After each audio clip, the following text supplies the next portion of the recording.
Thanks.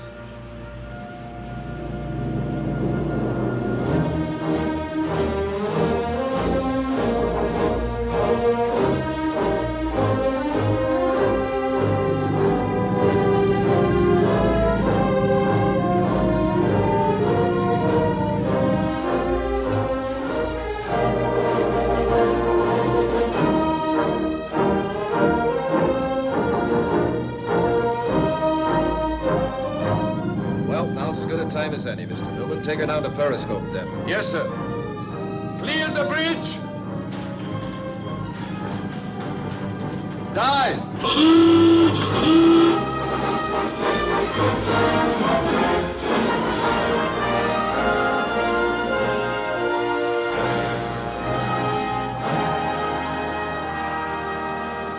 Stand right.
To go. Okay, we're live. So hello everyone, I'm Erika Gutsick Gibbon, and I'm here today with Sal. Now, you might know Sal. Some of you guys might be familiar with Sal and what Sal gets up to. And if you do know Sal, you probably know that we do indeed have some very different opinions on a lot of different things. But the cool thing about science is that we can come together. Oh, shoot. We're live. Now I'm in the background. Okay, that's going to be awkward for everyone. Sorry, dudes. But the cool thing about science is what I was actually saying is that we're capable of coming together and exchanging methodologies, even if we don't agree from a worldview standpoint or even on conclusions. And that's the beautiful thing about exchanging methods and kind of the process. So today we're talking about phylogeny. Now I'm going to let Sal introduce himself. So Sal, please take it away. Tell us a little bit about yourself, who you are, and we'll jump into our activities for today. If I could show my PowerPoint, because I had some shameless self-promotion. Hey, we love shilling around here. So let me, oh, thank you. So Erika and I go a ways back. And for some of you that don't know the story, we met on Reddit. And I was always perplexed. I said, Gutsick Gibbon. I was talking to my friends. I said, never met any dude like this, you know, I just don't know what's going on. I just can't put my finger on it, but this dude ain't like anyone I met. And then sometime thereafter, I see it's like, oh my goodness, that's why. Yes, I pulled the veil back. I am but a bespectacled lady. So I'm a Christian creationist. I used to, I was a professing Christian pretty much my whole life, but I learned evolution in elementary school, and I just over time had changed of thoughts. And my YouTube channel now has a nice mnemonic that you can use to get to it. It's Evidence and Reasons. It doesn't matter what the capitalization is. And then I also have the sister website, which isn't built up yet, evidenceandreasons.org. And you can get from one to the other by going there. I've been tentatively scheduled this Friday, December 18th, on Modern Day Debate. I haven't gotten confirmation yet.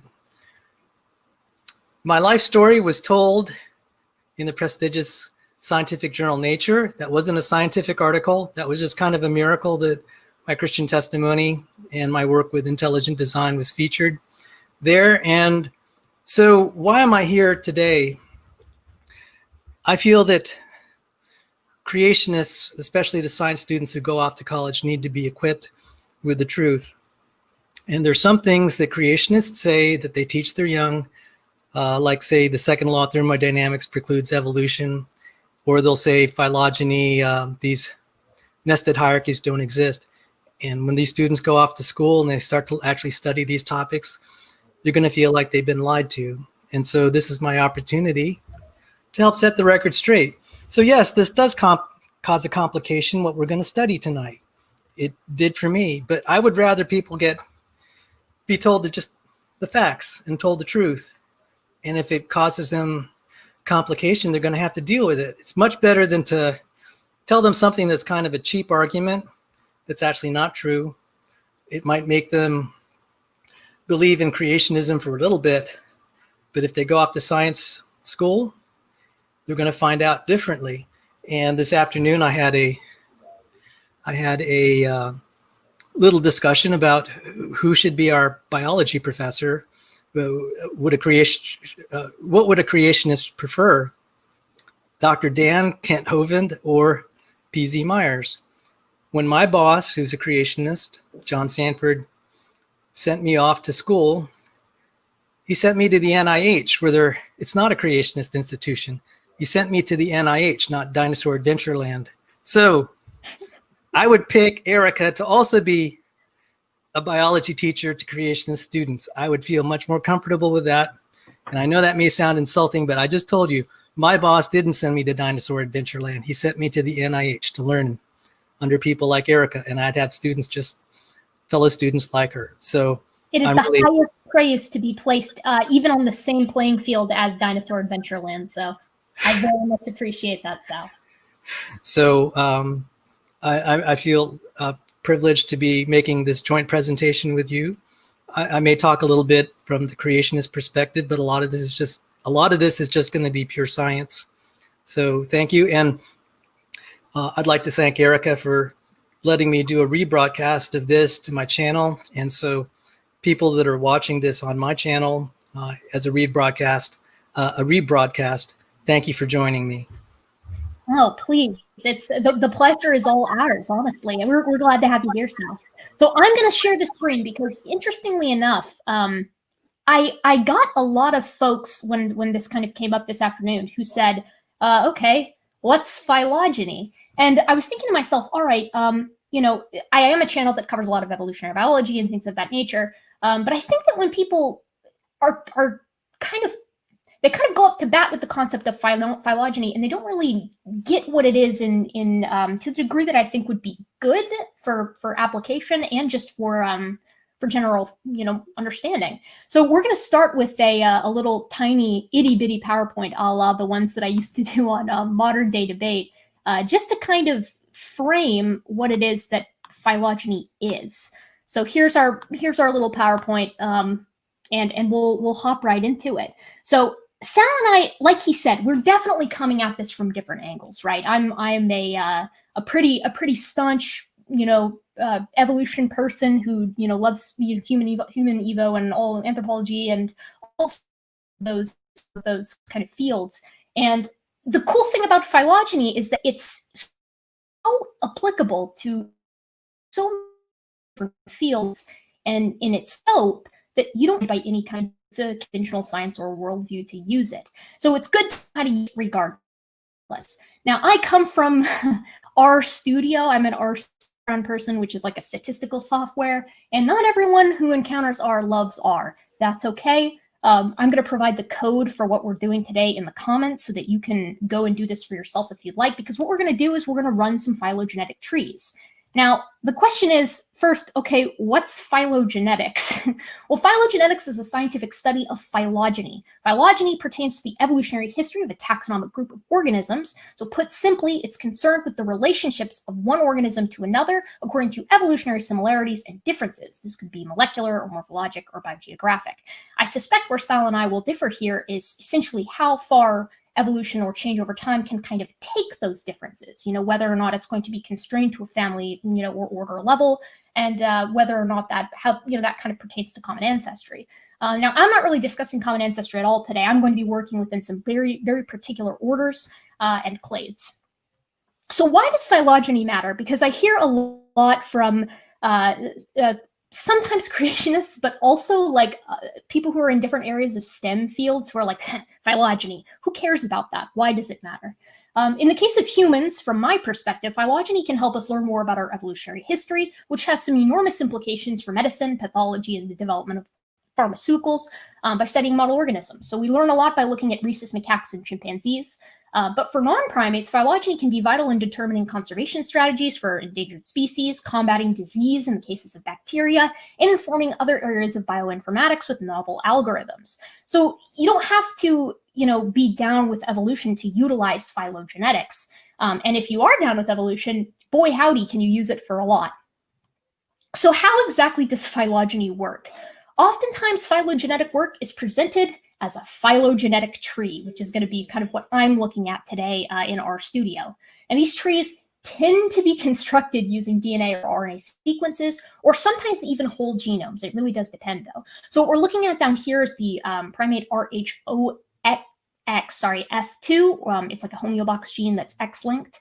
But you can also do it whole genome-wise. So because I'm in the field of primatology, I do indeed study primates. And the cool thing about primates is because humans like studying things that are close to us, we've sequenced more primate genomes as far as mammals go than pretty much any other order. So we've got, this is actually an outdated list, interestingly enough here, but we can compare all of the different gene families for, the 7 primate species rather that we're looking at here.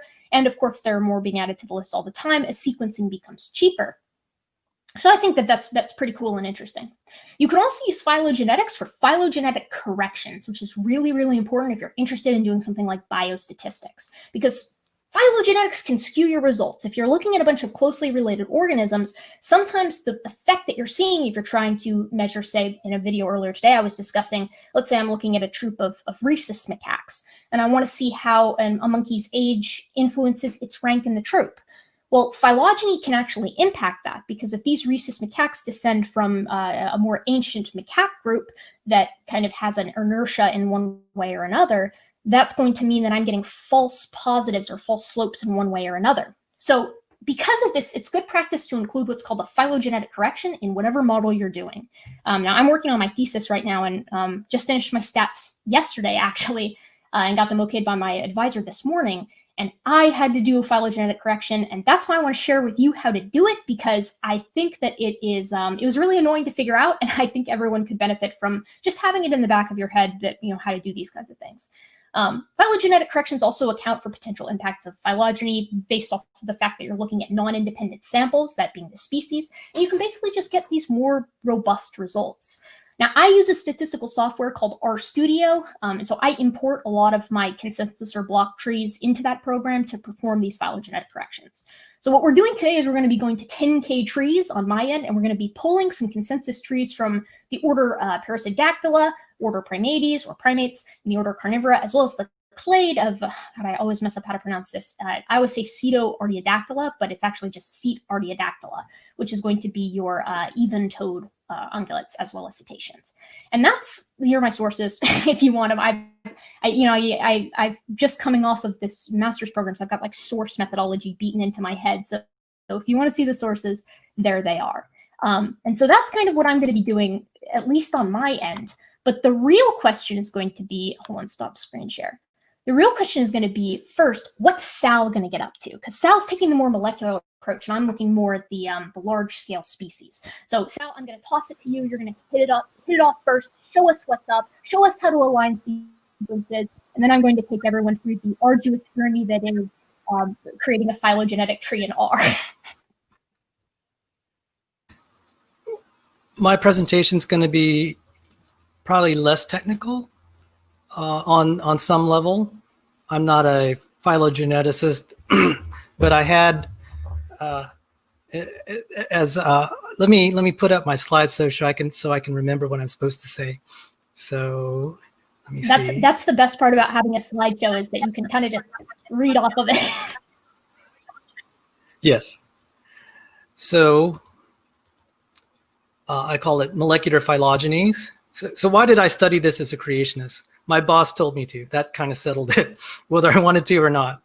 And as I'll say that some creationists use it for this thing of baraminology and dating of Adam and Eve. I'm totally not into that. No offense to my colleagues who study it. That's just not why I had to study it. My interest level in this was actually 3 specific missions. One was falsifying Ono's 1984 frameshift hypothesis to cast a shadow on Ken Miller and Dennis Venema. Ken Miller was of the Kitzmiller versus Dover fame. To also affirm a quietly acknowledged lack of universal common ancestors in proteins and genes. And I'll show the citations here. That's not saying they're denying universal common ancestry of organisms. It's a little more subtle with proteins and genes, and it could even be an ambiguous question. And also using some phylogeny tools to inform structural biology and protein science. So a lot of this is actually skirting mostly the issue of universal common ancestry. I was sent to the NIH, the FAES graduate school. There's Eugene Koonin, the head of the Evolutionary Genomics group, and one of the staff members in that photo was my professor. I'm not going to identify him. In the class, my professor, we actually were studying bioinformatics, but then there was just like 3 or 4 classes on phylogenetics. So that's the extent of my exposure. It's kind of shallow relative to a professional evolutionary biologist. But I bought this book because it was recommended. It's kind of the Bible of inferring phylogenies, and it's a painful read. Just so full of math, and no disrespect to Joe Felsenstein, but there was so much other stuff I had to study, like say chemistry. Otherwise, I really wanted to devote more time to understanding what was in the book. So I alluded briefly, we could talk about it later, about protein classifications and universal common ancestry in proteins. Again, that's not the same question as universal common ancestry organisms. And there was also, it kind of originated with Koonin himself and this paper on Wolf, where they started talking about the web of life versus the tree of life. But that's only dealing with proteins, not necessarily organisms. So the real gold, the beginning of it all, is this gentleman, Ken Miller, Brown University professor. He was in the infamous Kitzmiller versus Dover intelligent design. He was like a star expert witness. And he said something that I eventually used phylogenetic methods to disprove. And then also Dennis Venema, more recently, he had a book, Adam in the Genome. By the way, both Ken Miller and Dennis Venema are profession Christians. So this isn't about atheism versus Christianity. This is more among theists discussing what they believe is the scientific answer. He used this, something that, this paper by Ono, and Ono's paper, and I'll show a picture of Ono's paper, was mentioned all the way back in 1985 in an article by the NCSE, National Center for Science Education, that said, "New proteins without God's help." And I'm just going to skip over the paragraph, otherwise we won't have time. So just to reassure you all that the final disposition is that we are able to disprove this claim here, that they referenced Ono's hypothesis, which I'll go into. You could see it here. Here's the website, and you could see the discussion. They totally trashed my paper, but they said, "You're right. Your conclusions are right." And I said, "That's great." We put this paper to 7 journals, got 7 rejections. And I just kind of laughed. I said, can you at least let us publish the rejection letter? Because that's what we really want. Because you said our conclusions are right, but maybe our paper sucks, but that's okay. And then they never got back to us. But thankfully, the editor-in-chief at Cell Reports, Steve Matheson, he kind of came indirectly to my defense. He said, your conclusions are right, but I don't think I'm going to publish your paper. And I said, thank you very much, sir. That's what really matters. Just to know, just the personal vindication that we were right. Yeah, it would have been nice to have it in a journal, but it never got there. There was an evolutionary biologist there who also backed me, in Joshua Swamidas, and my NIH professor. So there's one aspect of this also. We do structural biology. I worked with Joe DeWeese, who's a creationist, but he is published in the journal Nature. So he's a young Earth creationist, but he was published in the journal Nature doing work on topoisomerase. And we actually use the phylogenetic tools in Mega. It's not really building phylogenetic trees, but it had kind of nice graphics. And sometimes that's why you just get a tool, just because it had some nice graphics and it had some sequence alignment. And we were able to do a poster and a peer-reviewed abstract at the conference. It was some conference on experimental biology in 2019. And no, this is not an April Fool's joke, even though it was published on April 1st. So that's me and Joe there. I'm going to show some software that with phylogeny software tonight to show how I build diagrams like that. So, okay, so this was the paper I was trying to falsify, this 1984 paper that said bacteria acquired the ability to digest nylon after it got invented. A lot of people said, well, obviously it had to evolve that ability after nylon got invented in 1935. It couldn't possibly have pre-existed. And I was tasked to go investigate whether that was true. And the phylogenetic methods actually helped show that the capability to digest nylon actually pre-existed before the invention of nylon. And that was kind of radical sounding, but we needed the phylogenetic methods to show that the bacteria were ancient. And I kind of started the dumb way from Ono's paper because I was ignorant. And you learn the hard way sometimes. I go to the School of Hard Knocks. So I went to Ono's paper and he had this sequence listed. And I entered all the ACTs and Gs manually to begin my search. Okay, I did not know what I was doing. So I entered it in, and little did I know that I didn't have to do it that way. But let me show see if I have it here. So the sequence is, you can actually just take a piece of the sequence. And some of you know this, you could take a piece of the sequence. So instead of entering the whole thing, what you can do is you could go to the NIH website. Let's see if I could find it.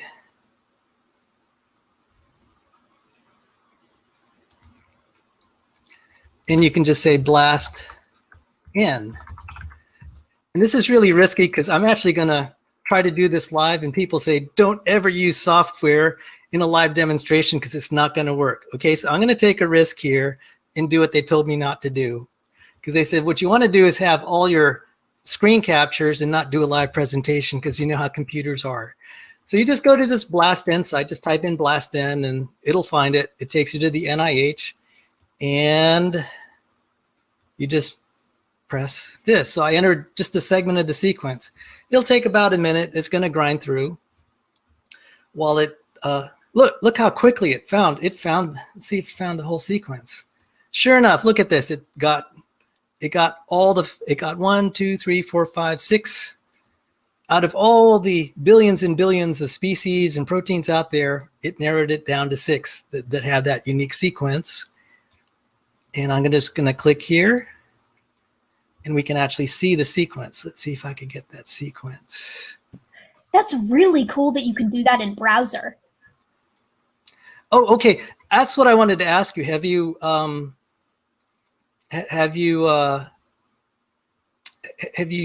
you use BLAST for any of your work? So no, okay, so I've toyed around with BLAST in the past, mostly just for personal reasons, just toying around with. But because I deal with the relationships between species, I generally deal with like consensus and block trees rather than going down and tracking down individual genes myself. Okay. And part of that is because, unfortunately, because I'm looking at such a broad range of species, like most people haven't sequenced any of the genome of like Semnopithecus entellus, right? Like, so because of that, it really limits my ability unless I'm working with trees that folks have already kind of put together, if that makes sense. But I'm very eager to learn how to use BLAST. So I'm excited for this. I'm loving what you're doing here. Okay, thank you. Because just for the audience that's listening, one reason Erika and I decided to talk, we're just like graduate students comparing notes and saying, we're clueless. Let's just see where we are. And I was worried people would just be looking down on us and saying, you guys are ignorant. Well, it's like, yeah, relative to you, probably. There's some skilled people. But when Erika was describing how she did her work, I said, I'd like to learn how you do your work because I don't know how to do it. I've never even heard of the tools that you use. So anyway. The same way. So this is a perfect swap, right? Okay, so mutual benefit. So then there's some painful things here. I'm not going to go into all the painful details, but you can imagine I was just crawling. And the way to sometimes learn this, because if you don't have someone who knows what they're doing, you have to just go to websites and pray and hope you get what you're looking for. So I found out that you could see here it uses the word NILB, and I'm like, okay, that's a clue. Why don't I go to some website and see if I could do a search on NILB? Okay, that seems really ridiculous, but when you're knocking your head on the wall and your boss is saying, I want you to falsify this hypothesis, it's like, well, I'm going to try. I don't know what I'm doing. So I type in NILB. This is the Uniprot or Uniprot website. This is just a huge knowledge base of all the proteins, just a really good database. And so I type NILB, and then I find all these creatures that have what they call homologs. Erika, can you explain what a homolog is? Your definition is probably better than mine. Oh man, yeah. So a homolog is essentially like if you're comparing two. I actually might butcher this worse than you would, just because I tend to steer clear of the specifics with genetics. But a homolog is essentially like it's if you're lining up two genomes, right, and you're trying to see, okay, how similar or dissimilar are they overall? Even if you don't find like an identical match per match, you might find a homolog, which is like very, very close to what you've got, right? So you've got one protein, and then a homolog for that protein is essentially like the version that works for that gene. How would I do, Sal? Well, Professor, what can I say? They're structurally, there are any sort of metrics for similarity, but it's like, that's close enough. And, usually you sort of know it by experiencing it. So I got 897 homologs for this protein / gene.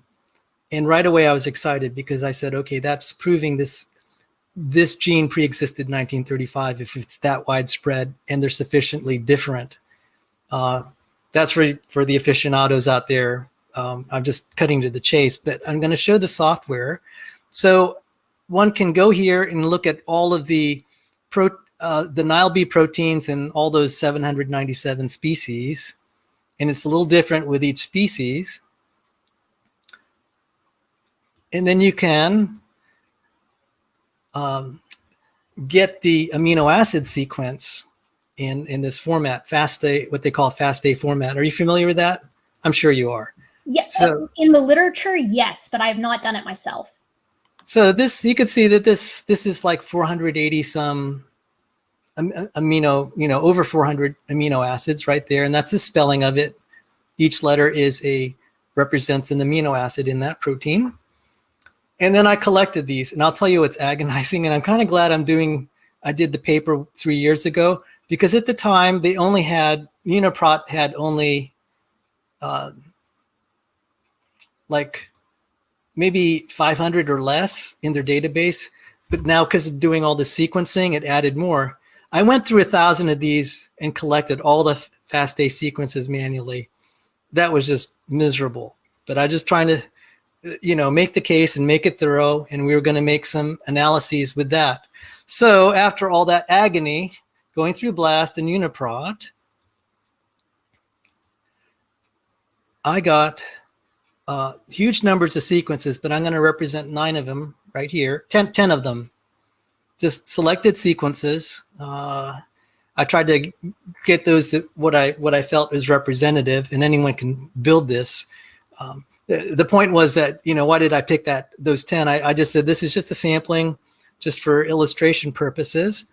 And what you could do is once you've collected these, and you can put them all in one file. So these are the various sequences of the homologs across different species. We can now use this tool called Mega. And I'm going to violate the thing that I said you're never supposed to do, a live demonstration.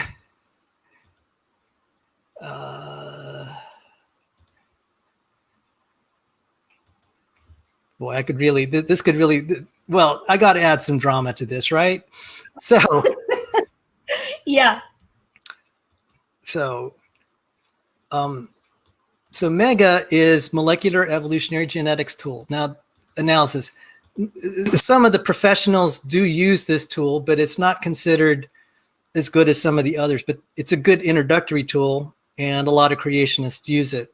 Nathaniel Jeanson and Rob Carter use it to do their Y chromosome and their mtDNA stuff.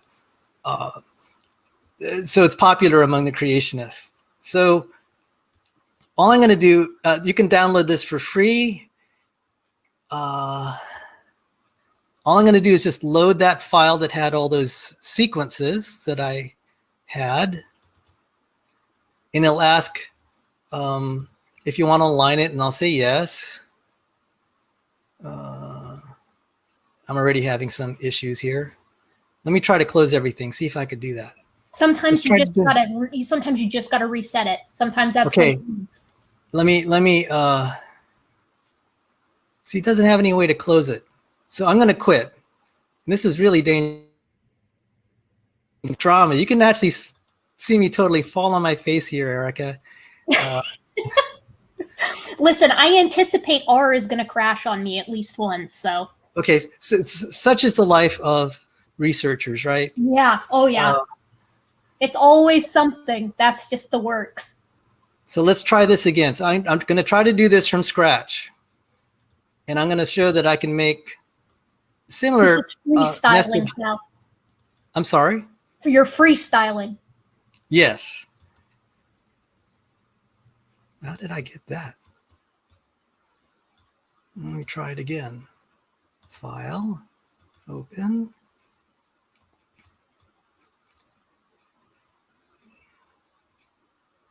Supplementary. Okay, I'm going to open a FASTA file, and it's going to invite me to align it.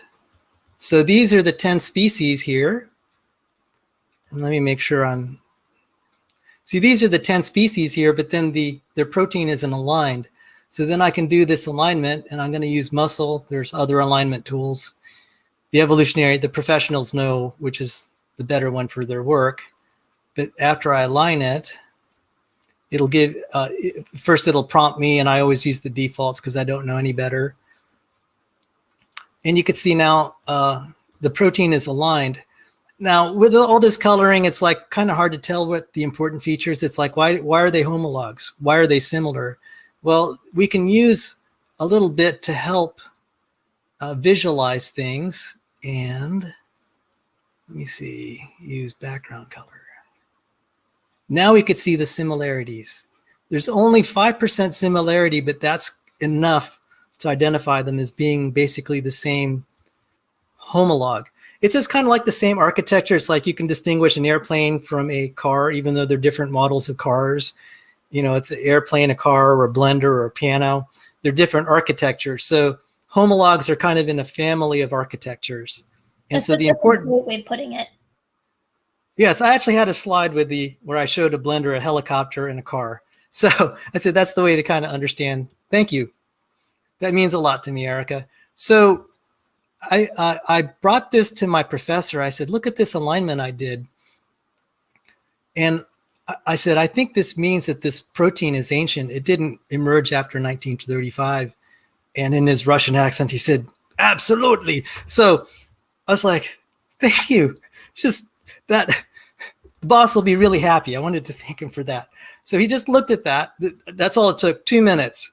But it took me like half a summer of work crawling through it. And then I present myself to my professor, and he said, oh, no problem. You're absolutely right. And I mean, that's how quick some of these professionals can just be able to pick up a decision. So now let's see what else we could do. We can build a phylogenetic tree. So now that I've aligned this, I'm supposed to be able to save this. So I'm going to save, I think I have to export this in mega format.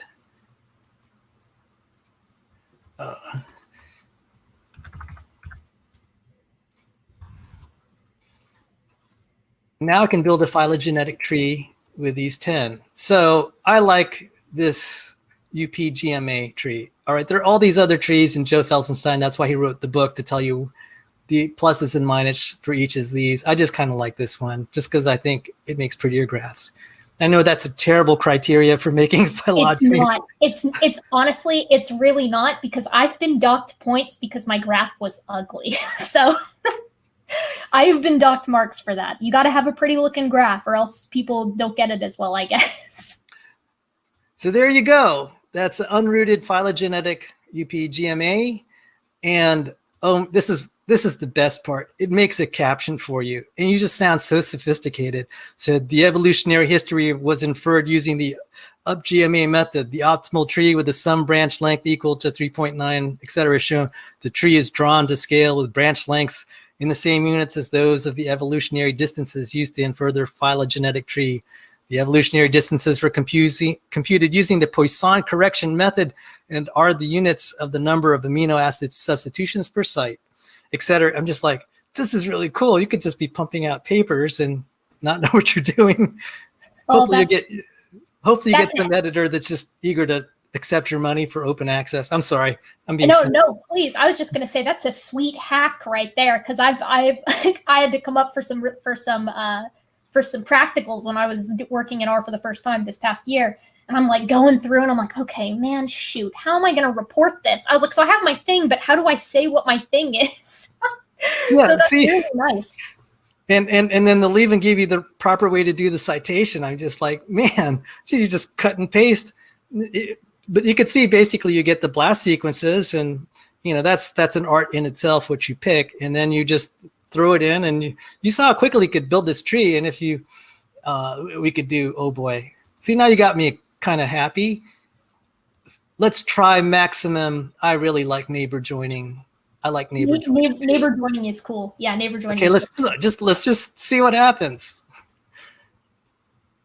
And you get another tree, and it gives you also the caption and the references. I mean, it's just have fun. Now, there's other ways you could view it, and you actually had one. Let's see. Was there a way I could? There was a way that I could view this where I could get it to give that. Here it is. We can do the radiation graph. It's the same graph. That one. Those are nice. So, but I think the point I'd like to say to my creationist colleagues.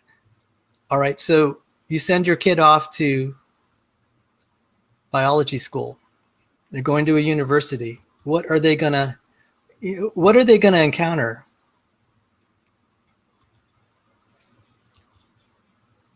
They're gonna see nested hierarchies, just like that. They're gonna be able to build them. You could see it didn't take me long to build this. And what are they gonna say? It's like, oh my goodness, you told me those didn't exist, or there are problems with it. I'm building them all the time. And that's what I try to tell people. It's like, because I work with this data, I can see these nested hierarchies all day long. You can't run away from it. So as a creationist, it's like, you gotta be straight with these people. I mean, you owe it to the next generation of students just to level with them. And so anyway, I'm just gonna do one more, and that's about, I have just a little commentary, just kind of a, I want to see what the circle diagram looks like. So we could do a circle diagram. It's still the same as, that's not as pretty. So anyway, that was Mega. And then now let me go back to my slideshow. So what was the outcome of this?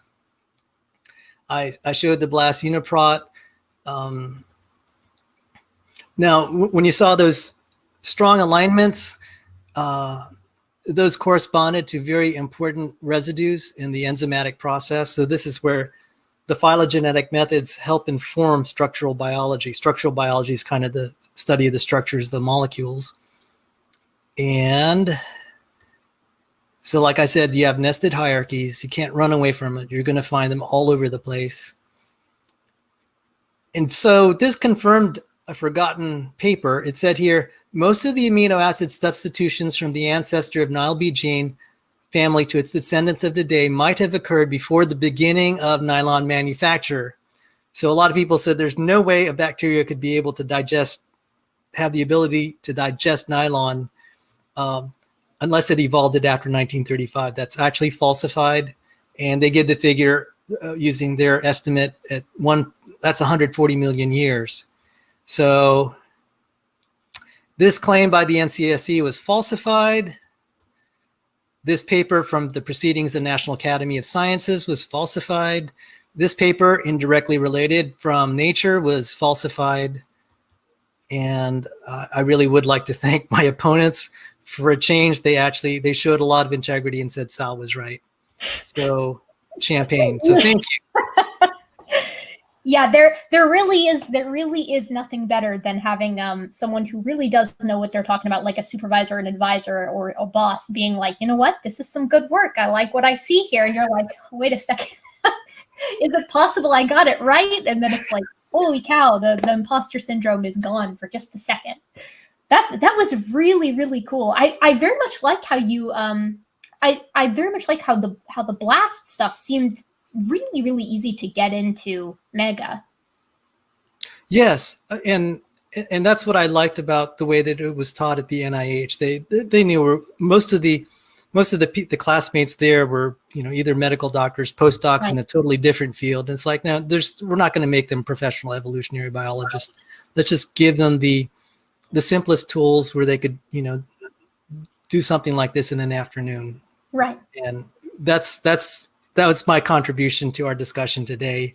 Yeah, no, I think that was really, really cool. I imagine too that becomes incredibly useful whenever you're, you want to isolate something very, very particular, right? And you want to see how that hashes out with the phylogenetic tree. Because typically, with what I do, it's blocker consensus trees, and it's, okay, how do these hash out with species, right? Which I think that's a really cool tool for isolating specific trees with specific genes. Because with what I do, it's much more the conglomerate of multiple studies rather than the specifics. And I think that very frequently it calls for being able to say, all right, let's say I want to look at the relationship between, in my case, 6 different Trigopithecus species and this particular gene to figure out how one group diverges from another. Well, a consensus tree isn't going to do anything for me there. What I need to do is what you've done here and type that specific gene into BLAST and see what I get, and then run that through Mega. So I think that's a super useful tool. Well, I think it's going to be fascinating. One thing I did see is that when we study individual proteins or genes, that's where there is an active discussion among evolutionary biologists. It's like, well, they're going to form, many times they'll form similar trees, but they're not exactly. It's like, okay, then which one will take priority and which one will we use to deter, to assert what we believe the correct phylogeny is in terms of organisms. And that's definitely an active discussion. And yeah. I don't know enough about that. And, I got what I needed from that class, and that's as far as it went. I did not get involved in this whole mitochondrial Eve thing or this birimonology. Right. And I just said, guys, this is just something I'm not interested in. I mean, right. I'm glad you guys are doing it. I want to study proteins. Okay. I'm not a geneticist. And, I was kind of laughing a little bit when they were making fun of you, because they had that SFT, had that clip. You say, I'm not a geneticist. Well, I said, I'm not a geneticist either. So. Yeah, Yeah. I find that very silly because it's one of those things where it's like, I think one of the coolest parts about having a community of people who are into the science is that when you aren't good in one field, you can ask your friends who are, and then you get this cool mutual exchange of information, like what we're doing here, although, on a more, I suppose, field level. But that's the awesome thing about, well, one, pestering your friends and having friends in different fields, but also just the exchange of information and knowing your limitations. It opens up this whole new horizon for, look, I don't know this stuff as well as you do, so please teach me so that I can, in turn teach other people if I encounter those who need it, and then I'll do you a solid if you ever need me for it. Well, so and I like that a lot. Yeah, and I think this is probably, unfortunately, maybe one of the few shows where we could actually we have an overlap in kind of our level of understanding and also topics, because you strike me as being very much on the morphological and fossils and skeletons. Yeah. And I am not that. I am at the protein molecular, just the total opposite end. And I said, there's no way we'll ever debate because you'll be on one end and I'll be on the other. And just like, we're going to talk past each other. But today we get to help each other on a topic of molecular phylogeny. Right. Yeah, we've hit this nice sweet spot where we intercept, which is nice. And as we've discussed before, I consider us too good of friends to engage in a debate. Oh yeah. Discussions are fun. Yes. Yeah. No thanks. Not the modern day debate theater. Yeah. And I'll tell you, and we were talking about this. We agreed who will totally beat either of us. The flat earthers. And you mentioned something about pigeons and playing chess with a pigeon. Yeah. I said to Sal in kind of the pre-show, engaging with flat earthers is like playing chess with a pigeon, because you sit down and the pigeon knocks over all the pieces, poops on the board, and struts around like it's won, right? And that's exactly every experience with a flat earther that I've ever had. So. But I think you reach a level there where it's like, I don't know that I could have this kind of conversation on anything with a flat earther for sure. But it's very fortunate that we've hit this intersection. Well, that's about all I had, and I know you probably were going to actually show your computer demonstration now. Oh yeah, we'll see. I'm just waiting for my whole thing to crash. So. This is something that I'm relatively new at, so I've got my notes in the background ready to consult when I'm like, okay, crap. Oh, is this going to be a live software demonstration here? I do. Oh, yeah. I've got to pull up. Oh, boy. We're violating the cardinal rule, both of us. Yeah, I know. We get the merits for that. I know. Yeah, I'm just waiting for everything to just not work and my packages to not install and like all the bad, horrible things. But we'll see. So I'll get started, and since mine may perhaps be I'm hoping to be about the length that you are, but if I do go over, I do want you to feel comfortable with like stopping me for conversation or whatever, because I think I think that's like half the fun is the banter. So yeah, so okay, gang, here's what I'm doing. So here's what I've got for you. I use a statistical program called RStudio. It is open source. Anyone can use it. You can literally just go RStudio, right? And it'll pop up, and you can just download RStudio and do stats, do biostats if you very much feel like it. And the kind of long and short of how you got to prep for that and how we need to kind of prepare for what I'm doing here today is you want to go down here, right? And you want to create a nice file over here on the side. I've called the file that we're working with today Workshop. And if you click it, you'll see that I've got a directory in R. I've got a file for data and a file for the code that we're going to be looking at. And that's kind of the long and short of what you need to have ready so that you can access the files once you boot up R, which is conveniently right here. So this is what R looks like. Try to ignore this absolutely heinous clustered phylogenetic tree down in the bottom. I'll show you how to not do that because this is a horrible font size. It was like the last phylogenetic tree that I did. But once you have R booted up and everything like that, we want to create a new script, which you do just like that. And I'll, title it so that my data can be nice and organized, and we'll just call it Workshop Live, just like that, which is, exciting and clickbaity. But then the question is, okay, what do we do? This looks like a software program, and I don't really know how to begin. Well, the first thing is we have to get some data. So we're going to want to hop on over here to the 10K trees, which is what I use for phylogenetic trees. Now, R you can use for pretty much anything, any kind of statistical analysis that you want to run, you can do it in R. I did a multivariate regression analysis for my thesis in R, and if I showed you the code for that, you'd cry just like I did every day that I was working on it. Because it's very lengthy. But this is 10K trees. This is the consensus tree right here for, I believe, the primates. Essentially what they do is they are also kind of an open source group, and you can actually submit your own phylogenies, supposing that you've done these trees for yourself and actually sequence stuff. We see they have at the bottom, we're highly interested in posting additional mammal phylogenies provided by other research groups. For more information, click here. And then I'm sure you have to pass a rigorous peer review before you can do it. But the 10K trees project is basically it's very similar to GenBank in that it's like, we want to make access to these phylogenetic trees, this data, easy for anyone to get into, which is good. And we love open source science, all kinds. And this about section, motivation and goals, kind of tells you like, okay, why are they doing it? What's the whole point? They talk about how the consensus trees are reached with a Bayesian analysis, but you can also download block trees.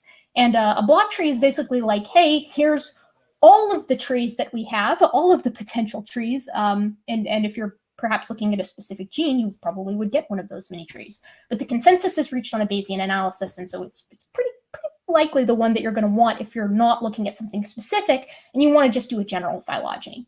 So the how to use section, if you're curious, you can come here, and they've got some nice exercises here at the bottom that you can get into to teach you how to use it. And it's not limited to R. I believe they do some stuff with alternative programs. But then we reach the trees. So these are the trees. Now, I am very biased, so I would like to do primates first. So I would pick on the primate tree right here, because this is the mammal group that I want to look at. And then I'm going to go to the download tree section, and we're going to reach this page here. Now, I'm going to do the Wilson and Reeder phylogeny here, just because that's what I used for my thesis, and I think it's a good phylogeny. And we're only going to do the consensus block today. So we're going to do a chronogram rather than a phylogram, and then down here is where you can select all of your species. Now, in R, unless you're planning on kind of getting down and dirty with the programming, you can get these very bloated trees if you're not careful. So what we're going to do here is we're going to deselect all the primates, and we're going to pick some primates that we think are going to give us a very readable tree, maybe 50 primates.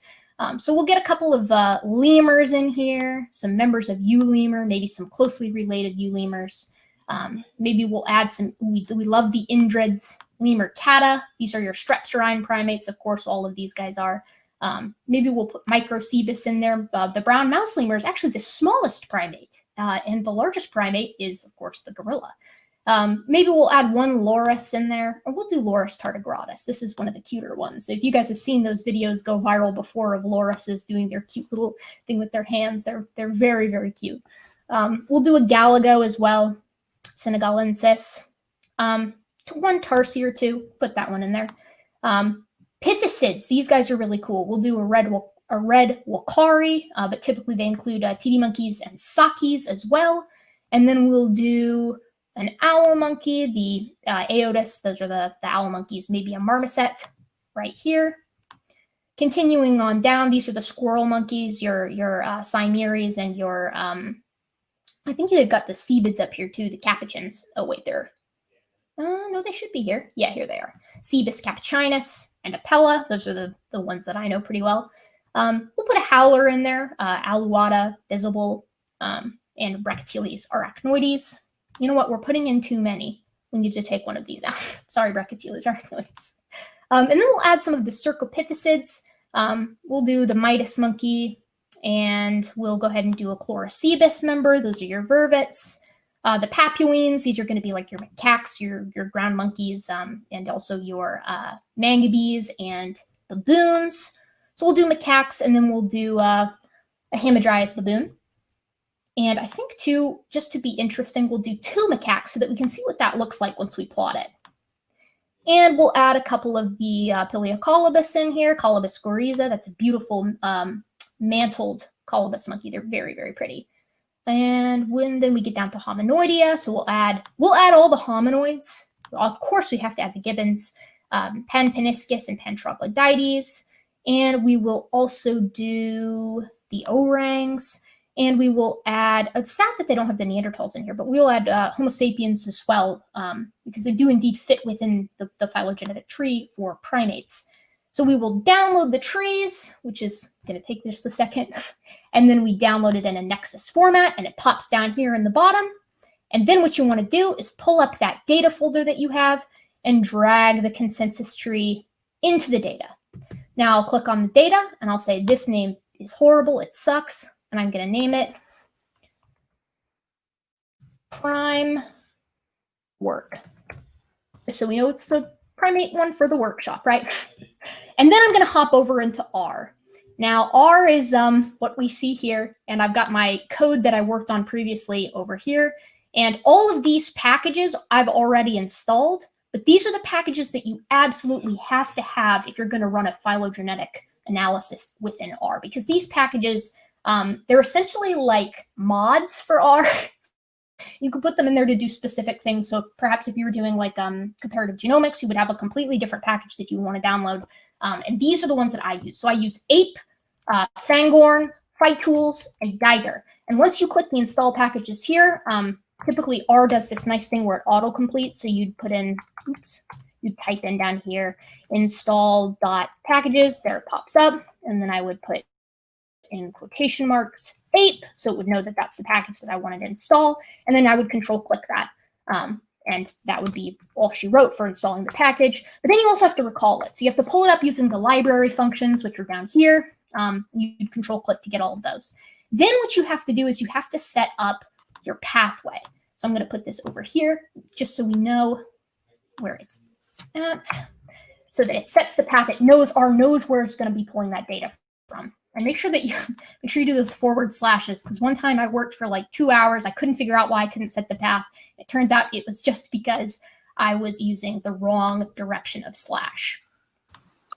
If it makes you feel better, as a early software developer in my career, it took me longer than that, and I'm ashamed to say, okay? It's so... And I was supposedly a computer tragic, professional. isn't it? You're just like, dang, okay, I guess this is my life now. Like, I'm goofing it up. And R is very finicky with where commas and periods and all that kind of stuff is. But once you get the hang of it, it's a very nice tool. A punctuation mark can humble you. Isn't that the truth? I know. Tragic is the only way of putting it, just because it's all of that work just down the drain. So next you're going to want to read in the NEXUS file, because as you can see from over here, all of these ones that I've previously downloaded, as well as the one we're working with today, which is prime work, is a NEXUS file. So you want to re-download that in, and I've called this prime work. So we'll just call it prime work here as well. And we'll go ahead and call it prime work, again, .nex, prime work.nex, like that. And then you're going to run it, and it'll create an object for prime work over here. So here's where the consensus tree is located. This is, if you click it, right, it'll pull up kind of the technical version of what it is.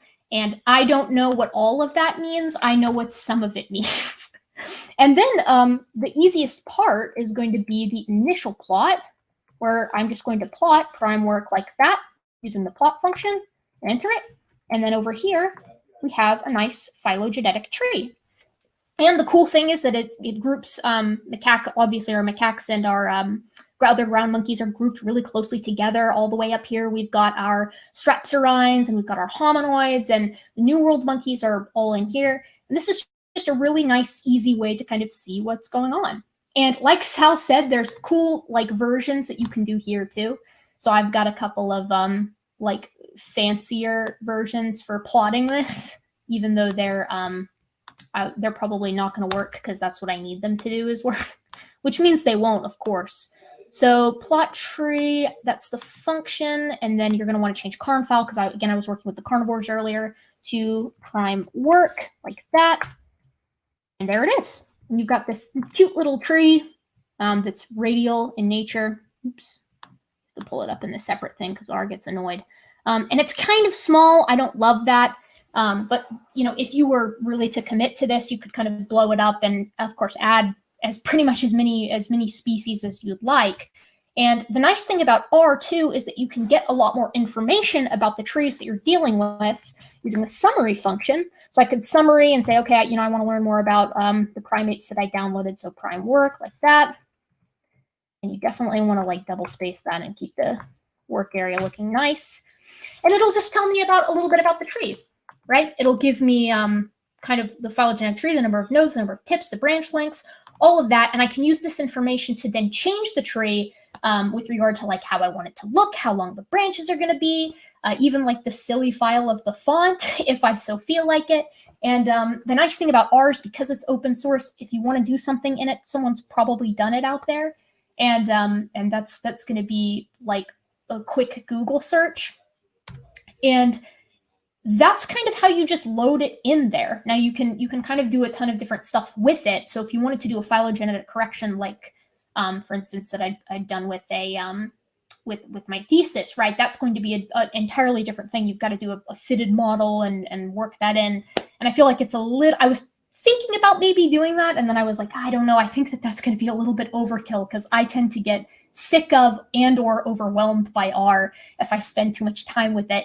My one of my advisors said to me once, he was like, you want to quit R while you're happy with it because otherwise you will grow to resent it, which is 100% true. Now, one thing that I think is a useful function if you're doing big phylogenetic trees, because you saw that absolute hideous monstrosity of one down here a little bit earlier, and that's what I was fooling around with up here. So perissodactyls are going to be a pretty easy phylogenetic tree. That's just the split of like tapirs, rhinos, and equids. And again, this is a consensus tree, so it's a Bayesian analysis of all of the trees that are currently available with the genetic data in kind of like GenBank or the like. But let's say that you want to work with a bigger file. Let's say I wanted to work with all of the carnivores that are listed in 10K trees. If I was going to do that, I would end up with something that looks just as bad as that thing I was showing you earlier. So you would plot it in using that read NEXUS file, and you would plot it down here. We'll take away the neighbor joining, and you will end up with this. This is not something that will work. Even if you zoom in, you can't read any of the names. And that's because you're looking at well over 100, 200 individual species. So if you're looking at that and you're like, wow, that really sucks, I would say, yeah, you're right. You can try changing the font size, but it doesn't really work all that well. And so in this case, what you want to do is you want to go ahead and use the subtree plot function. So that's going to be right here. You have to create a second file, a second object. So I called it carn file 2 because it's the carnivore file 2. And I address that as an object, create a subtree plot, address which, again, just because it's overkill, which data I want to pull from. And you're going to put weight equals true. That just tells R kind of how to fit it in. And then you click enter. And all this stuff is going to happen down here where it's treating all of the nodes, 246. And then you get this. So at first you're like, okay, well, this looks like an uglier version because now there's 2 of them. And to that I would say, yeah, it does. Okay, well, R encountered a fatal error. The session was terminated. Start new session. See, Sal? You're bad, my friend. That's why you don't. That's why we're not supposed to do live demonstrations. Oh my God. It really genuinely was just like, nah, we're going to go ahead and crash that right now. But well, I just remember my professors trying to teach us, and they said, you know, we're never supposed to do this, but how else are they going to show the students? Yeah. When they're going to try to walk us through the software. And actually, if it crashed, that's actually helpful in one way. It's like, okay, this is not unusual. If it happens to me, it's going to happen to you. Just get over it, you know? I get, yeah. I mean, that's really the way you got to look at it. I mean, the nice thing is R is like, it saves a bunch of backup work and stuff. So we've still got all of our stuff. All I did was just reopen the project by going to File and Open Project and just open a new one. But we're gonna try it again because I demanded of R that you see how this subtree thing works because I want that. So let's try it here again. Oh no, it's gonna make us okay, well, this is a good learning opportunity too. So here's how you install the packages. You control click on each of them and you'll get a bunch of like scary stuff down here in red. Don't be freaked out by that. It'll even probably tell you, hey, this package was made in a previous version of R.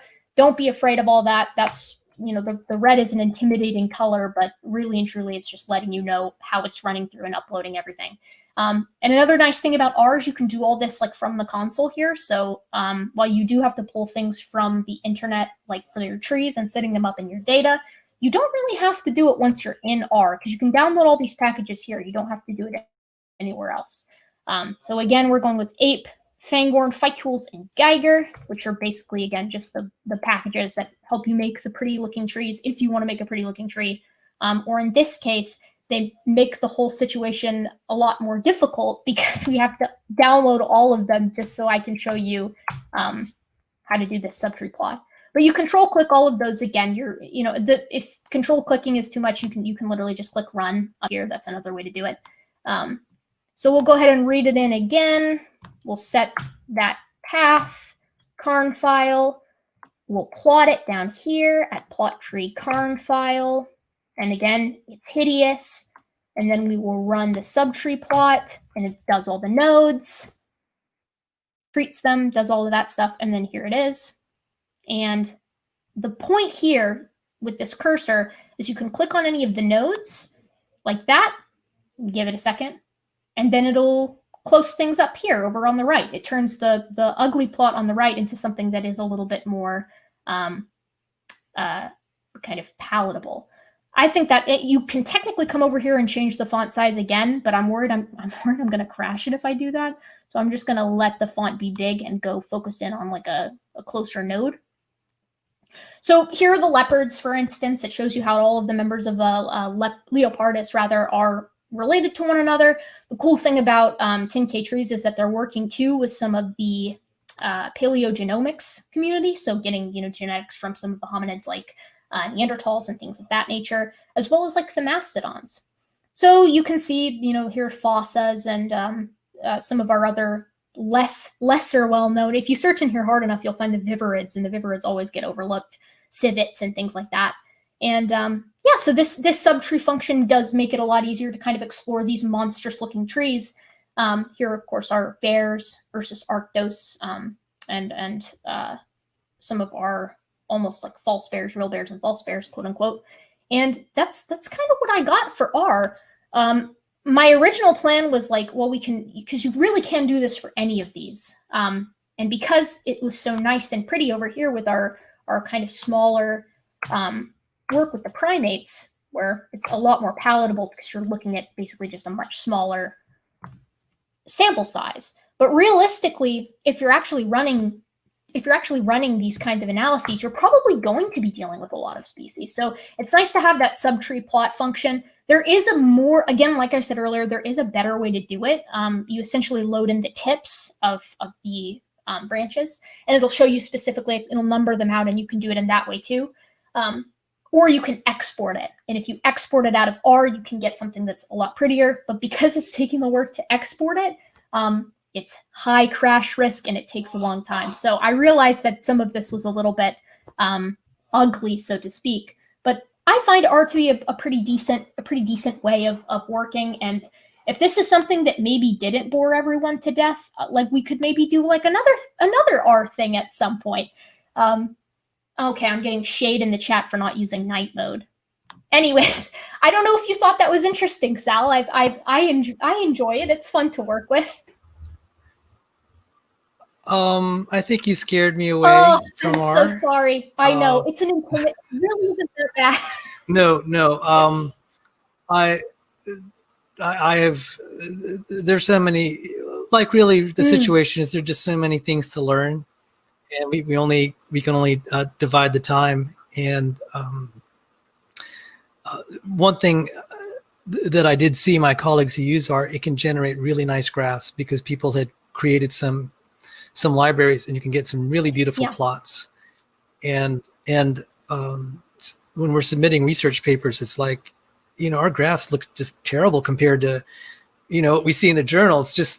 It's like almost like half the battle is just trying to make it look good. Like you could present the same data and it just looks kind of, not very compelling. And I'm just like, yeah, it's just the way the human eye will process things. And so always, I hope if I'm a co-author, there'll be someone on the team that can really do R well, because I don't want to be the one doing it. So you're that person now, right? Oh, God, no. Oh my gosh. Yeah. If learning R taught me anything, I'm going to be like some of the advisors on the staff who like absolutely, what's the word I'm looking for? They call it in from like other stats people. Like they're like, I get my stats friend to do the R. And I'm like, okay. I have just a question. I mean, there's stuff that you presented today that is utterly new to me. What is this 10K trees? Did they, how did they do their trees? Is it like whole genome or select? So it depends. The interesting thing is with 10K trees is it really does depend on which groups of organisms you're looking at. Because so like I said in my PowerPoint, for the primates, which again is what I care about, only 12 of the primates, and that's a lot for the mammals, have their genomes entirely sequenced. So because of that, when you're trying to generate these big trees that deal with so many different organisms, that most of which haven't had their entire genome sequenced, they tend to use as many genes as possible. So there's an excellent paper that I cited in my bibliography at the end of that PowerPoint presentation that was a molecular phylogeny of all the primates. And they sampled 54 genes for, I think it was 240 something species, and generated a phylogenetic tree using those 54 known genes. And that's kind of how it works with regard to making the large scale full on order phylogenetic trees. But if you want to know where the specifics comes from, 10K trees has a nice section when you're actually like looking at the data sets, where it's like, hey, if you want to know where each data set for each species came from, here's our kind of bibliography. And it's this massive document. I mean, it's a couple hundred pages. So you can actually say, okay, like let's say I want to look at where they got the data set for like Cymangs, for like Symphalangus syndactylus. Then I'm going to be like, okay, I'm going to go into their database and be like, all right, here's the paper where they got the genome or at least the genes for that specific gibbon. And then at least I can cite that. So, but yeah, it's a really good resource. They've got a whole lot of species, but they tend to stick to the mammals. And so your role was really trying to add phylogenetic corrections to those data. Wow. Yeah. So that's the danger of it, because I've got this really, if I do say so myself, I've got this really nice multivariate regression analysis with a continuous variable and like 5 or 6 categorical variables up against another continuous. And I had to model all of it in R. So it's like, that I can do. I can do a model in R very well. So I'm sitting there, I'm typing it in. I'm like, yeah, heck yes, this is a sweet looking model. I'm really happy with this. And I messaged my supervisor and I'm like, I think I've got the results. And he goes, oh, sweet. Well, how'd you figure out the phylogenetic correction? We didn't have a meeting on that. And I was like, the what? So this was like 3 weeks ago, and so he ended up, getting me in touch with the guy who does the phylogenetic corrections, and I think I was telling you this earlier, but I might have been telling someone else. But I was telling my fiance, because he actually came when because he does programming, he's a computer programmer. So I was like, I cannot for the life of me figure out aspects of this phylogenetic correction stuff. And so he came in and we were both fooling around with it. And, it took me, like, he helped me with some of the stuff. And then it took me like an additional week and a half to figure out how to actually run the correction. And then when I'm on the phone with my advisor this morning, to my actual R stats advisor, I was like, all right, how are my stats? He's like, they're great. And I'm like, how do I report the phylogenetic correction? He was like, you can just say you did one, because you did. He's like, you just say you did one. And I was like, that's it? I was like, I did the whole correction just so I can say that I did it? And he was like, I mean, yeah, because that you have to account for it or the data's worthless. But I was like, that much work for a sentence. One sentence. So very frustrating, but you know, what are you going to do? That was very informative. I felt that yours was certainly more informative than mine. Yours is way less of an intimidating process. Like Mega feels a lot more user friendly and intuitive, certainly when compared with R. But yeah, I think it's probably a very good introductory tool. And just for completeness in the discussions, the hard part is this is where the professionals go in. How did they decide to do routing? Right. And then which of those algorithms do we, because they had 4 different ways, and Felsenstein's book goes into the pros and cons of each. Yeah. It is interesting when the competing algorithms, the differing algorithms will give a different tree. And it's like, okay, what do you do then? It's like, I wouldn't know. Know. Yeah, you should look into, because I found myself asking the same question. I was like, all right, this was like a week ago. I'm like, okay, so I've got all these phylogenetic trees, because originally part of the problem why it took me so long is because I was working with the block trees, which is where it gives you like all of the different ones for each of the specific genes that they've got in their database. And so I'm working with them, and I was like, how do I decide which tree to use? And I was like, oh, right, there's a consensus. And then I'm thinking, okay, but how did they reach the consensus? And they do it by running a Bayesian analysis, which the Bayesian analysis, like how that works, I'm still trying to like square in my head. It's pretty mathy, right? But it's really, really cool. Like I sat down and was like reading about it, and I was like, this makes sense, but I'm also kind of an idiot with math. So I don't know how much I can regurgitate and make it conceptually. Just to relate some of this, it's not that I'm trying to belittle the phylogenetic trees. It's just my interest in structural biology. They actually don't, they try to just process the different sequences. And I actually had a quote here because I wanted to talk just a tad about where some of this, the whole thing with nested hierarchies, a different way of looking at it. I'm just going to share, if I could share this. Oh, no, it's just sure. One quote. And it actually, now that you mentioned R, I'm gonna have to find out if people use R for this sort of work. As far as I know, we were using Python. This Python just kind of built up from scratch. And various labs are doing this for various things. So instead of phylogeny, what they do, and this is from a book by William Bialek. He's either at Princeton or Yale. He's a biophysicist, National Academy member. This is from his book on biophysics, his textbook for his PhD students. And he was saying that, he's taking this huge amount of, instead of making a phylogenetic tree, they're going to take basically the same sequence data. But then what they try to do is actually infer protein structure from it, which I thought was really cool. And so I'm just going to fast forward to the last part that I highlighted.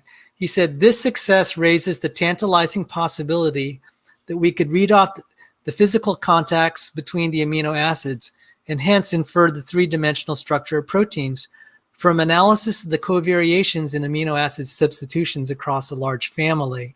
Oh, so wow. it uses phylogenetic kind of language. And I'm actually working on a project right now where we take, where it began was with this, this is a very small data set. This was the one that I worked on with Joe DeWeese for that poster session. But we're not the only lab trying to do this. There are like 40 labs, and there's some that are so better funded than us. I heard that one consortium has 6 principal investigators trying to do this. I'm just like, Joe, You're like, we're not going to compete with these guys. We have to find a different niche. But what they can do is they could take the sequences across species, and then they can form the 3D structure. And that'll, because it's really hard. The way they do the 3D structure now is with X-ray crystallography. But what we're trying to do now is to find out other kind of interactions and stuff like the protein folding order. So we don't know where this is going, but the whole thing of being able to survey all the species, that's very phylogenetic-like language where they even use the idea of substitutions. right. But that's just kind of a really cool way. And one of the times that we were doing this, I said, so we could pull off some of the species in our data set and it's not going to give us the 3D structure. You could almost predict what a species is supposed to have in it. Oh, wow. Isn't that cool? That's very cool. Yeah. So even though I didn't get into resolving, like, say, the phylogenetic relationship, it was kind of my start into this kind of alternative perspective of using sequence alignments and comparative and bioinformatics to inform structural biology. Wow. So the reason they're throwing so much money at this is it's nice if they could do full prediction, because the pharmaceutical companies want to do full prediction with that level of accuracy. And I've been hearing that some of these AI algorithms are very successful. And I said, did they use databases? And they said, yeah. I'm like, yeah, that's exactly what they need. You just need a good database and an algorithm to kind of just put together these really not so obvious relationships. So I just wanted to share that for, why is Sal even weighing into this? There is some stuff professionally that I'm working on, and I'm only just a minor.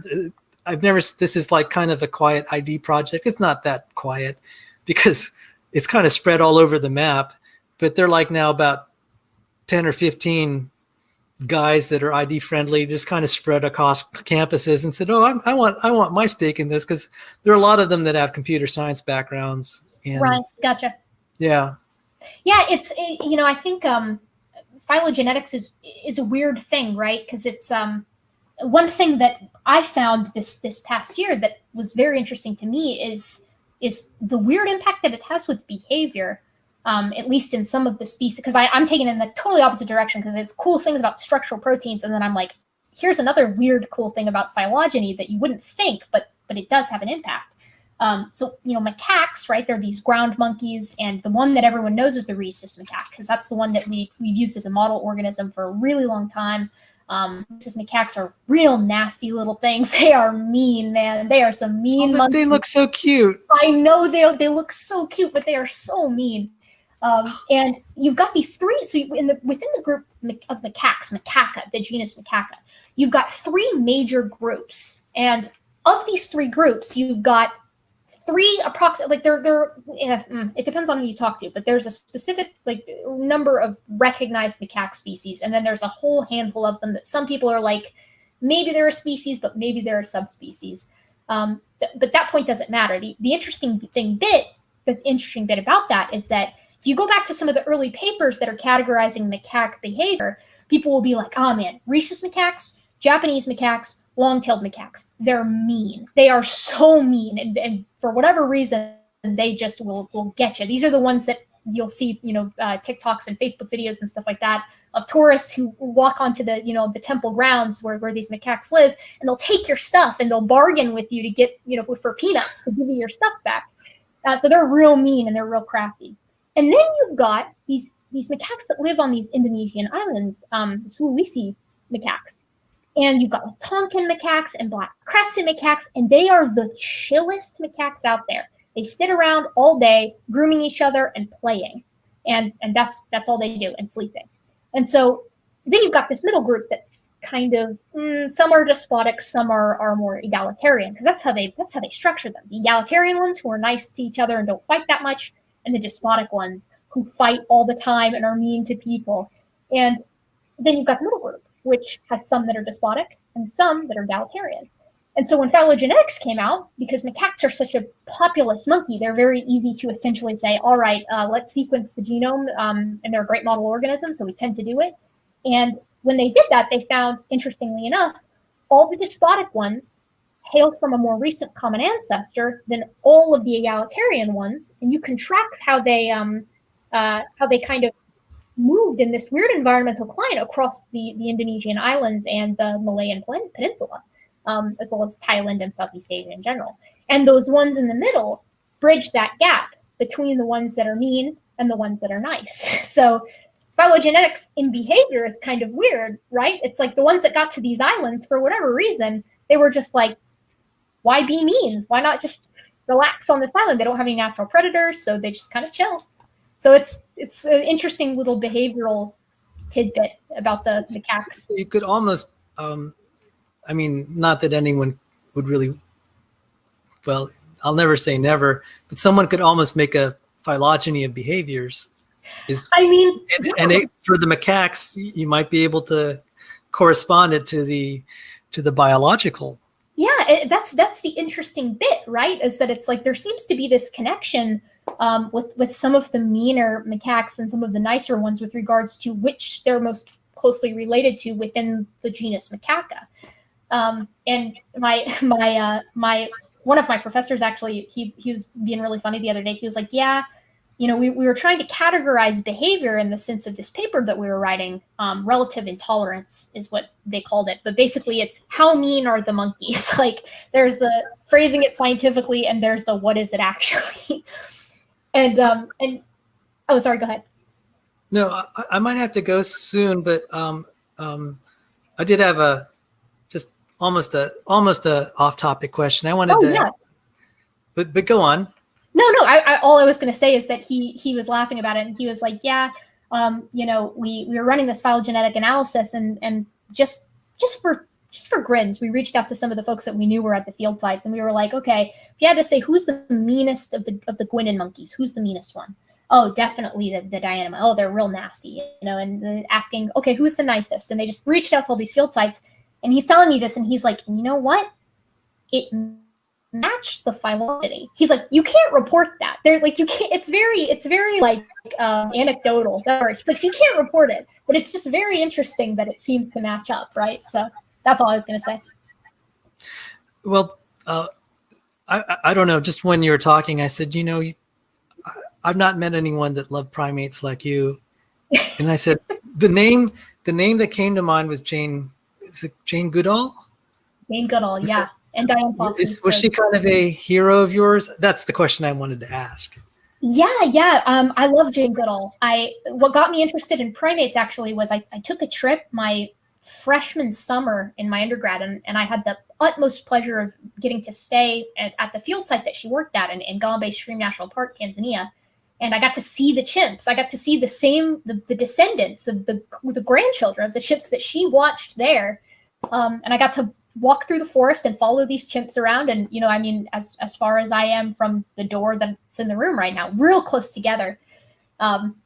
So yeah, I love Jane Goodall. I think some of the stuff she's done now is it's a little bit controversial with the behavioral stuff, just because they were provisioning the chimps, and you know, some people are like, yeah, maybe they've got some skewed data on that. But her and Diane Fossey, who's the author of Gorillas in the Mist, and she tragically died on the job while she was out there. She was killed by gorilla poachers.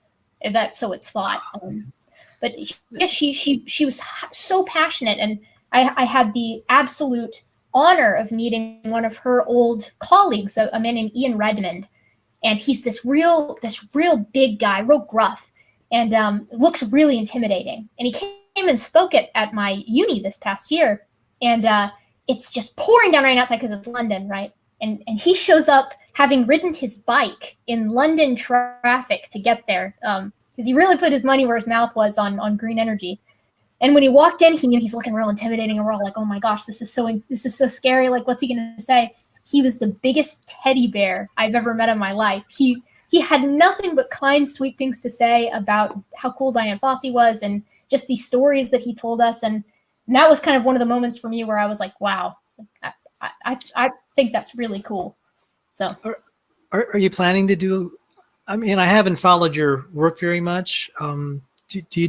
Do you plan to do field work? Do you do field work? Yeah, so I've done some field work. I did some field work in undergrad in Thailand. I was studying civets there, which was really, really cool. And actually, that was another weird thing where I got interested in primates, because I was there when a French primatologist was there studying the northern population of pigtailed macaques. And I got to go with her while we were looking for the monkeys. And she was like, yeah, a lot of people don't believe me, but this is one of the big troops of pigtailed macaques. I was like, it can't be that big. And we stumbled across them one of the later days, and they're coming over through the trees, because we're in the middle of the Thai jungle. They're coming over the tops of the trees, and they're crossing the fire lane that they carve out to keep, if fire starts, so the fire doesn't destroy the whole forest. And everyone in my group, we all just kind of hunkered down and we're watching, and they just kept coming and coming, all these monkeys all around. And I remember thinking, okay, maybe she was right. Maybe it is a really big troop. But yeah, to answer the question, I was supposed to do field work instead of the thesis that I'm working on now. I was supposed to go to Malaysia and study the southern population pigtail macaques there. I had my field site manager, everything. I was set to go, and 2 days before I was supposed to leave, Malaysia closed its borders, and the borders are still closed. So I ended up with a desk thesis instead, but it's been cool. I've learned a lot. So. And you plan to do some in the future, I presume. I hope, yeah, I hope to. Yeah. Oh, go ahead. That's the thing that has surprised me is their temperaments across the entire spectrum of biological researchers. We have the kinds that are the molecular and the math types, and then you have the ones that just really want to do field work. And so it's just wonderful to see all the specialties. Actually, when you were going through the 10K trees, I didn't realize that there were that many kinds of primates until you went through that list. Yeah, I'm just like, that's an enormous, and not to mention just all the researchers that had to be involved in cataloging all of that. That's just, I only thought there are very few. I didn't know that there were that many. Yeah, it turns out there's just a lot of monkeys out there. And the funny thing is when I was collecting data for the thesis that I'm working on now, I had a really nice thesis for morphologic measurements. And I was like, oh my gosh, this is going to be great. Like, I'm going to fill this whole data set out. I had upwards of 200 species. And then when I started trying to collect the mean group size and relative behavior and all that kind of stuff, I realized that there were a lot of primates that hadn't really been studied outside of what do they look like, where do they live. And I was trying to figure out, I was like, okay, what's the connection? Why hasn't someone gone and studied some of these primates? And it turns out the overwhelming majority of the ones that have not been studied live in swamps. So it's people don't want to go there. Oh, I got one last question, and we'll continue conversations elsewhere, maybe on an open mic. Yeah, I'd love to get a chance to pick your brain more on what you do with the protein structures too. Yes. I might put it on my channel. It's like, I'm actually trying to segregate parts of my channel because some of it is just so down in the weeds and really technical. Mm-hmm. And then we have people that are probably wanting more. So Friday is going to be more of a philosophical, theological thing. Yeah, cool. And like, for those who haven't heard, I was called upon to debate T-Jump on Friday on Christianity. But then most of my posts are just purely technical. And so what I got from all of the 10K trees, that's all molecular based. Yeah. All right. Now there's another school of thought that's morphology. And I don't know a lot about them. And I heard something called like the Willy Hennig Society. Have you had any contact? I mean, I heard that there's always kind of a little battle between the morphological guys and the molecular guys. Yeah, so I think the truth is somewhere in the middle, but definitely way more skewed towards the molecular side. You can't beat genetics. I mean, you really can't. It's incredible for phylogeny, with regard to constructing accurate trees, because you can say all you want about morphology. I love morphology. I love skulls. I love looking at the skeletal structure and all that kind of stuff, and behavior that is impacted by morphology and all that stuff. But I will be the first one to tell you, no one is going to be able to construct like a phylogenetic tree for all the different kinds of like Himalayan langurs by looking at their bones or their even their pelage varies so greatly. It's too subject to environmental factors that can act really quickly in generations. So I'm with you. I'm with the molecular stuff for sure. Well, this is very interesting because as I've followed the discussion, as the sequencing got cheaper and they could do it in just large scale, the literature has changed from being very morphologically oriented and to the more molecular. But I just keep hearing these funny stories about the Willy Hennig Society, and they said, yeah, these are really strange guys, and they did a lot of their stuff based on morphology. And I was just curious because they've kind of gotten to be a legend in terms of what goes on there. And so I was just curious when that 10K trees, I said, did Erika work on any of the morphological things? And I guess that I just don't see that because gene sequencing is so easy now. Yeah. Oh my gosh. And that's the funny part about that is like the work that I'm doing does involve physical measurements. It does involve how certain aspects of an animal's morphology change with response to certain environmental variables and social variables. But that being said, if you're going to construct like phylogeny, like who comes from who, morphology is not going to get you there. It just won't. It'd be cool if it did, but I mean, again, I'm a big morphology fan, and yeah, that's not gonna inform the kind of phylogeny that you need to get into the weeds with some of this stuff. Certainly, if you're comparing something like I don't know, if you're comparing the carnivorans and you want to look at like a canid versus like a felid, yeah, morphology can help a ton there for the big scale organisms, the differences between orders, even families. They can tell you a lot of stuff.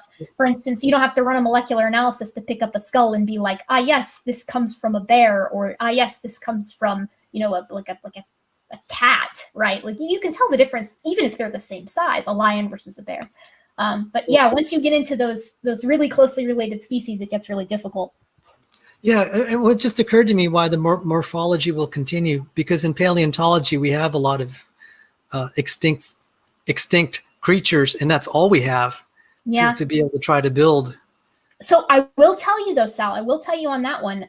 That's kind of why I specified at the end there, because very rare, because the fossil record is, now I am of the opinion that it's quite good for what we've got, but because it is ultimately very spotty, I think that you tend to not get super closely related species, at least chronologically speaking. The odds don't tend to be that good for us. So when you're comparing things like, I don't know, like how proboscideans have changed through time, they tend to be separated by significant enough amount of strata, right? Or geologic separation that you can be like, okay, it's safe to say that these things lived at a different enough time that they're not like a it's not like you're looking at two species of macaque, is what I'm saying. Like they're not identical enough in their morphologic structure that you couldn't tell the difference between whether or not you're looking at members of the same species or not. You could at the very least be like, yes, this comes from one family and this comes from another. I think I'm of that opinion. Well, this has been a very pleasant discussion. I had learned a blast. And